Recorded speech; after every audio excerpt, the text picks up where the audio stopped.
This is the new Sandglass 70 by Fox Labs. It's a condensed version of the original Sandglass Ergo keyboard that removes the F Pro to give you more headspace on the desk. This keyboard is currently in group buy over at ClickClack.io with a starting price of $405. Now you can add a color matched wrist rest for $435, and the design matches the Sandglass theme really well. Another option is a carbon fiber wrist rest, which balloons the price up to $475. The colors available are going to be E-Pink, E-Beige, Anodized Army Green, Anodized Silver, Anodized Navy, and E-Purple, which is the one that I have.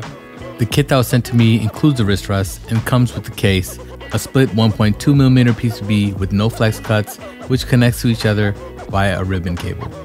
The layout is fixed, so if you're looking for a different layout, you'll need to go with solder PCB.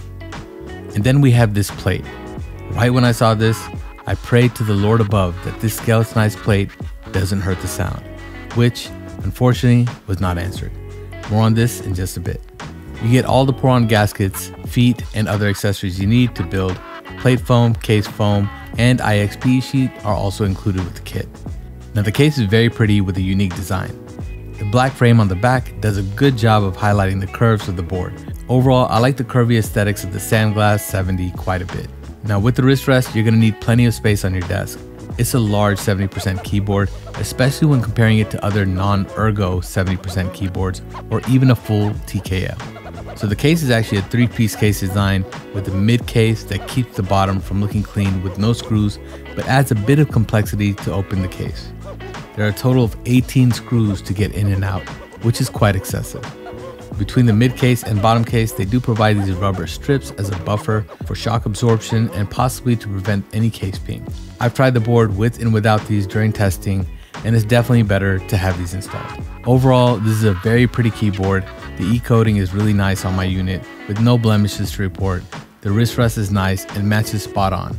I personally don't use wrist rests, so it's nice to see ClickClack.io gives you the option to either get it or save some money if you don't need it. The typing feel is solid. The gasket mount allows for some flex in the keyboard, but it isn't overly soft. Now remember that prayer I made when I saw the skeleton plate? Well, unfortunately, that prayer was denied in the heavens. I installed the WS Marandi switches, which are a long pole linear switch.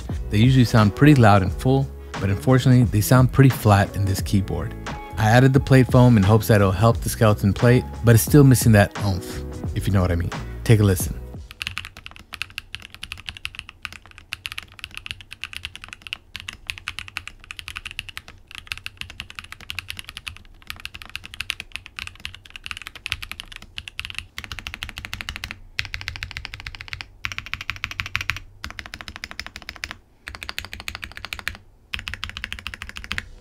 Yeah, so it's my assumption that the skeleton plate has a lot to do with the thin sound, and luckily they're offering a full aluminum plate as an add-on for the group buy. It would be nice to have seen this as an option instead of an add-on, but at least it's there. I can't guarantee that this will give the board a fuller sound, but I'm pretty confident that it will at least help. In the end, I went ahead and added the IXP sheet to add more pop to the sound, and it definitely helped a little bit. Once again, this is just according to my preferences, so it may sound just right for you as it is. It's just a matter of what you prefer.